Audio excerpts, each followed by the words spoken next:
ആദ്യം നമ്മളൊരു കാര്യം മനസ്സിലാക്കണം. മഖ്റജ് എന്ന് പറഞ്ഞാൽ അക്ഷരങ്ങൾ പുറപ്പെടുന്ന സ്ഥലം. ആ സ്ഥലം എവിടെയാണെന്ന് പഠിച്ചു കഴിഞ്ഞാൽ നമുക്ക് ആ അക്ഷരം എന്ത് ചെയ്യാൻ കഴിയുള്ളൂ, വളരെ പ്രോപ്പറായിട്ട് ഉച്ചരിക്കാൻ കഴിയുള്ളൂ. ഈ വീഡിയോ കാണുന്നതിന് മുമ്പായിട്ട് നിങ്ങൾ രണ്ട് കാര്യങ്ങൾ ശ്രദ്ധിക്കണം. ഈ വീഡിയോ ഒരു പഠന രൂപത്തിലായതുകൊണ്ട് നിങ്ങളൊരു നോട്ട് ബുക്കും പെൻസിലും എടുത്തിട്ട് ഇരിക്കുന്നതായിരിക്കും ഏറ്റവും നന്നാവുക. മാക്സിമം വളരെ എളുപ്പത്തിലാണ് ഇൻഷാ അല്ലാഹ് നമ്മൾ ഇതിനെക്കുറിച്ച് ചർച്ച ചെയ്യുന്നത്.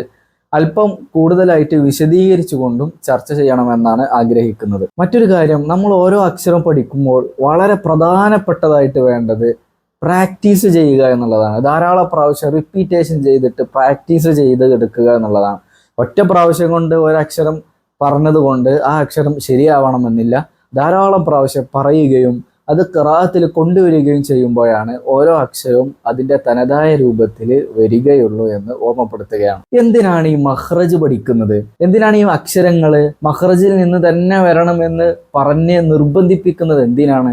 അതിനൊക്കെ ചെറിയൊരു ഉദാഹരണം പറഞ്ഞിട്ട് ഇൻഷാ അല്ലാഹ് നമുക്ക് വിഷയത്തിലേക്ക് കടക്കാം. മലയാള ഭാഷയിൽ തന്നെ നമുക്ക് എടുത്തു നോക്കാം. ഒരു വാക്ക് എടുക്കുക, ആ വാക്കിലുള്ള ഒരു അക്ഷരത്തിനെ മനഃപൂർവ്വം കട്ടി കൂട്ടുകയോ അല്ലെങ്കിൽ അതിന് ദീർഘം കൊടുക്കുകയോ ചെയ്യുകയാണെങ്കിൽ വാക്ക് മാറുന്നതിനപ്പുറം അർത്ഥവും വ്യത്യാസപ്പെടുന്നില്ലേ? ഉദാഹരണം പറയാം. കളി എന്നുള്ളതിന് നമ്മൾ കിളി അല്ലെങ്കിൽ കുളി എന്ന് വെച്ചാൽ സത്യത്തിൽ മൂന്ന് വാക്കിലും ഒരേ അക്ഷരങ്ങളുണ്ട്, പക്ഷെ ദീർഘങ്ങൾക്ക് മാത്രമേ വ്യത്യാസപ്പെട്ടിട്ടുള്ളൂ.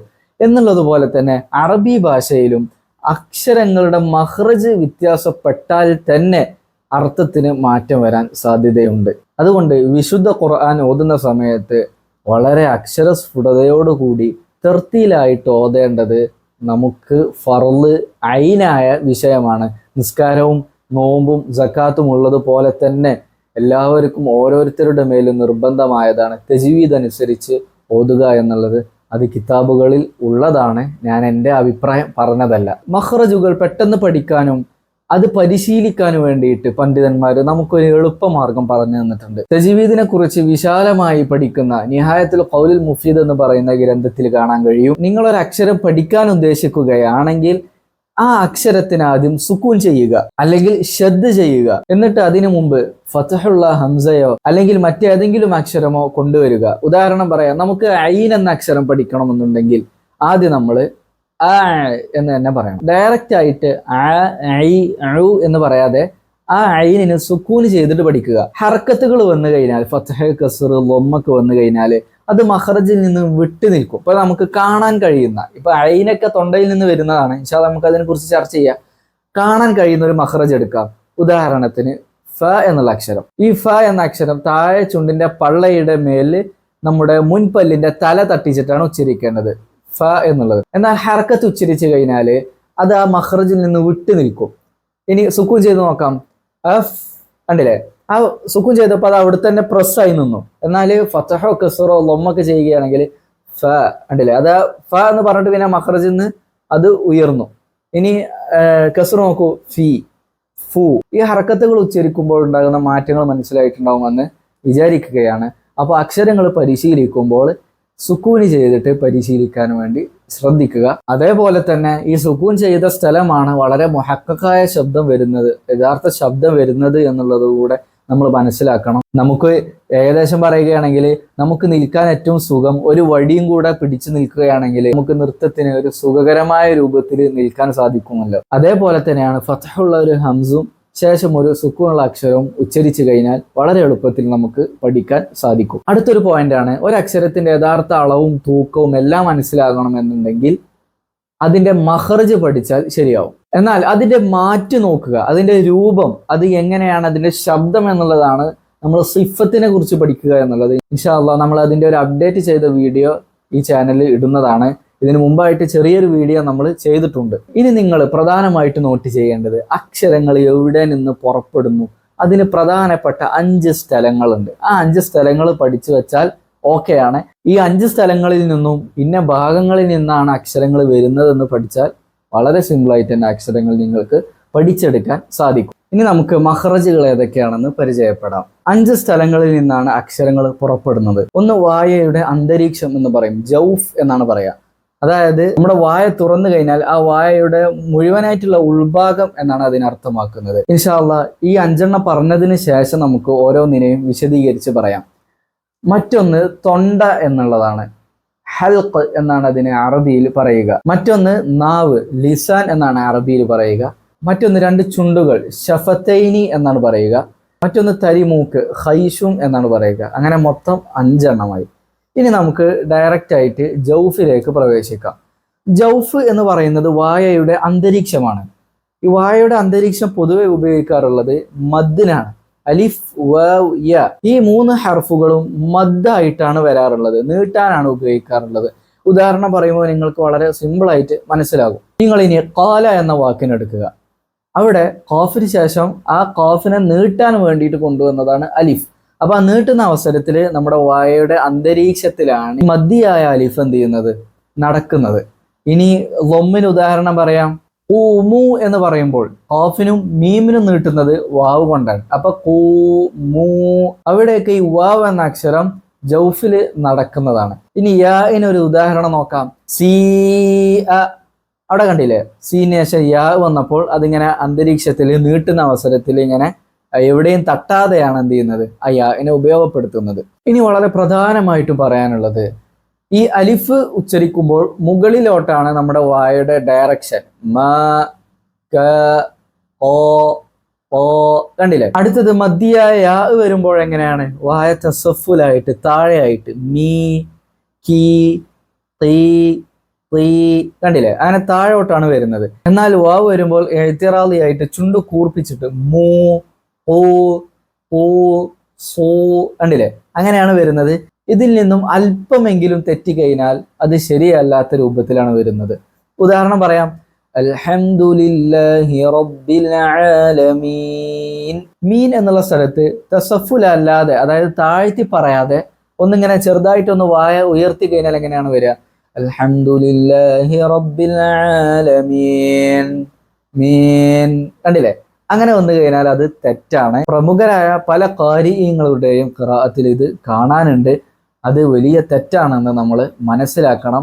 തജ്വീദിന്റെ നിയമത്തിൽ മ, മീ, മു അത് വളരെ തഹ്ഖീഖായ രൂപത്തിൽ ഉച്ചരിക്കാൻ വേണ്ടി ശ്രദ്ധിക്കണമെന്ന് ഓർമ്മപ്പെടുത്തുകയാണ്. അതുപോലെ തന്നെയാണ് ലൊമ്മ് വരുമ്പോഴും അങ്ങനെ വായ ഉയർത്താൻ പാടില്ല. തഅലമൂൻ, അങ്ങനെ മോൻ എന്ന് പറയാൻ പാടില്ല, തഅലമൂൻ. അതുപോലെ തന്നെ അഊദു എന്നുള്ള സ്ഥലങ്ങളിലൊക്കെ പല ആളുകളും അഊദു അഊദു ഒകാരാക്കിയിട്ട് വരാറുണ്ട്. അത് ശ്രദ്ധിക്കണം. അഊ എന്ന് തന്നെ വരണം. അത് കൃത്യമായ രൂപത്തിൽ തന്നെ എഴുത്തറാളിയായിട്ട് തന്നെ നേരെ ചുണ്ട് കൂർപ്പിച്ചിട്ട് തന്നെ ഉച്ചരിക്കാൻ വേണ്ടി ശ്രദ്ധിക്കുക. അപ്പൊ ജൗഫിന്റെ ഭാഗം എല്ലാവർക്കും ക്ലിയർ ആയിട്ടുണ്ടാവുമെന്ന് വിചാരിക്കുകയാണ്. ഇൻഷാ അല്ലാഹ് ഇനി നമുക്ക് നേരെ ഹൽഖിലേക്ക് പ്രവേശിക്കാം. തൊണ്ടയെ നമുക്ക് 3ആയിട്ട് ഭാഗിക്കാം. തൊണ്ടയുടെ ഏറ്റവും താഴെ ഭാഗം, മധ്യഭാഗം, ഏറ്റവും മുകൾ ഭാഗം. താഴെ ഭാഗത്തു നിന്ന് 2 അക്ഷരം, മധ്യഭാഗത്തു നിന്ന് 2 അക്ഷരം, ഏറ്റവും മുകളിൽ നിന്നും 2 അക്ഷരങ്ങൾ. താഴെ ഭാഗത്ത് നിന്നും ഹംസ്, ഹ. ഈ ഹംസും ഹ ഉച്ചരിക്കുമ്പോൾ വളരെ ശ്രദ്ധിക്കേണ്ടത്, ഹംസ് തഹ്ഖീഖായിട്ട് തന്നെ. ഉദാഹരണത്തിന് 2 ഹംസ് ഒന്നിച്ച് വരുമ്പോൾ നന്നായിട്ട് ശ്രദ്ധിക്കേണ്ടതുണ്ട്. അൻതും എന്നുള്ളിടത്ത് 2 ഹംസ് ഉണ്ട്. അവിടെ 2 ഹംസ് എന്ത് ചെയ്യണം, വളരെ കൃത്യമായിട്ട് കേൾക്കണം. പലരും 2ാമത്തെ ഹംസിന് തസ്ഹീലാക്കിയിട്ട് ആൻതും എന്ന് ഓതാറുണ്ട്. അതും ശരിയല്ല. ആ 2 ഹംസിനെ തഹ്ഖീഖായിട്ട് അൻതും എന്ന് തന്നെ ഓതണം. ഇവിടെ നമുക്കൊന്ന് ഹംസിനെ ഒന്ന് പരിശീലിച്ച് നോക്കിയാലോ. അ, അ, ഇ, ഉ, അ, കണ്ടില്ലേ. അവിടെ ഹംസിന് സുക്കൂൻ ചെയ്തിട്ട് തന്നെ എന്ത് ചെയ്യണം, നമ്മൾ പഠിക്കണം. തൊണ്ടയുടെ താഴെ ഭാഗത്ത് നിന്നാണ് ഹംസ് വരുന്നത്. അതേ സ്ഥലത്തിൽ നിന്ന് വരുന്ന അക്ഷരമാണ് ഹ എന്നുള്ള അക്ഷരം.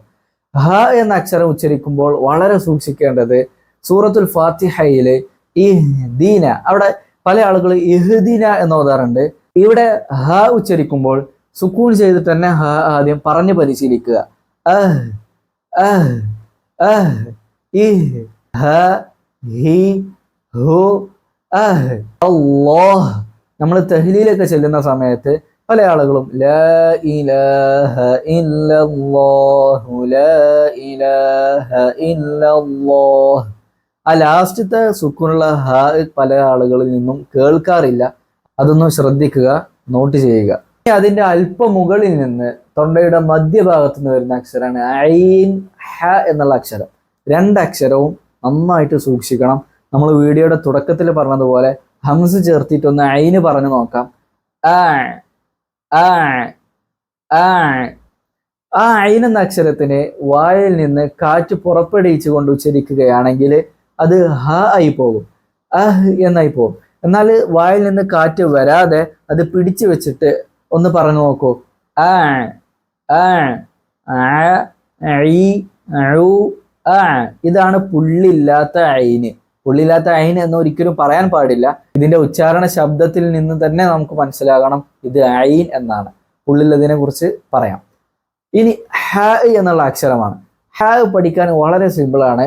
നമ്മൾ എരിവൊക്കെ വലിക്കുന്ന സമയത്ത് പലപ്പോഴും ഇത് തന്നെയാണ് ഹ എന്നുള്ള അക്ഷരം. ഇത് നമ്മളൊന്ന് സുക്കൂൻ ചെയ്ത് പറഞ്ഞു നോക്കിയാലോ. അഹ് ഹ ഹി ഹു അഹ് റഹ്മാനി അൽഹംദു. അത് ഹ നന്നായിട്ട് ശ്രദ്ധിക്കണം. നമ്മൾ തുമ്മിക്കഴിഞ്ഞാൽ അൽഹംദുലില്ലാഹ് എന്ന് പറയുമ്പോൾ അൽ ഹ അവിടെ അൽ ഹ എന്ന് ഹ ആയി പോകാൻ പാടില്ല. ഫാത്തിഹ സൂറത്തിലെ 2ാമത്തെ ആയത്തായ അൽഹംദു എന്നുള്ളിടത്തുള്ള ഹവും കൂടെ ശ്രദ്ധിക്കണമെന്ന് ഓർമ്മപ്പെടുത്തുകയാണ്. ഇനി നമുക്ക് തൊണ്ടയുടെ മുകളിൽ നിന്നും വരുന്ന 2 അക്ഷരങ്ങൾ. ഒന്ന് ഗൈൻ എന്നുള്ളതാണ്. ഐനിന്റെ മുകളിൽ പുള്ളിട്ടത് ഗൈൻ. തൊണ്ടവേദന ഉണ്ടാകുന്ന സമയത്ത് ചുടുവെള്ളത്തിൽ ഉപ്പിട്ട് കൊപ്പിളിക്കാറുണ്ടല്ലോ. അത് നമ്മൾ എന്ത് ചെയ്യാം, ഒന്ന് പരിശീലിച്ച് നോക്കുക.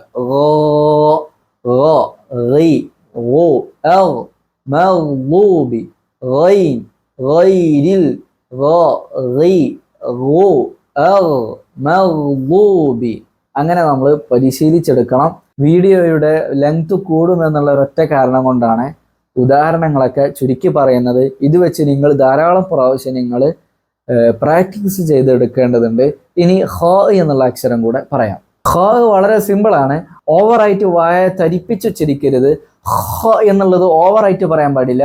ഹ ഹി ഹു അഹ് ഹ ഹി ഹു അഹ്. ഇതിനൊന്നിങ്ങനെ ആ തരിപ്പിക്കലില്ലാതെ വന്നു കഴിഞ്ഞാൽ അത് നേരെ ഹ ആയി പോകും. അഹ് ഹി ഹു. പല ആളുകളിൽ നിന്നും ഹിന്റെയും ഹാന്റെയും ഇടയിലായിട്ട് ചില ആളുകൾ ഉച്ചരിക്കാറുണ്ട്. ഈ തരിപ്പിക്കൽ ഒഴിവാക്കിയിട്ട്, എന്നാൽ ഹാവുമല്ല അങ്ങനെയുള്ള രൂപത്തിലുള്ള ഉച്ചാരണം പല ആളുകളിൽ നിന്നും വരാറുണ്ട്. നിങ്ങൾ ഉച്ചരിച്ച് നോക്കുന്ന അക്ഷരങ്ങളൊക്കെ ഞാൻ ഉച്ചരിച്ചത് പോലെയാണോ എന്നുള്ളത് നിങ്ങൾ നന്നായിട്ട് സൂക്ഷിച്ച് നോക്കണം. എന്നിട്ട് അതിനനുസരിച്ച് കൃത്യമായ രൂപത്തിൽ ഈ അക്ഷരങ്ങളെ കുറിച്ച് നന്നായിട്ട് പഠിക്കണമെന്ന് ഓർമ്മപ്പെടുത്തുകയാണ്. ഇൻഷാ അല്ലാഹ് നമ്മൾ പാർട്ട് 2 ആയിട്ട് ഉടനെ വരും.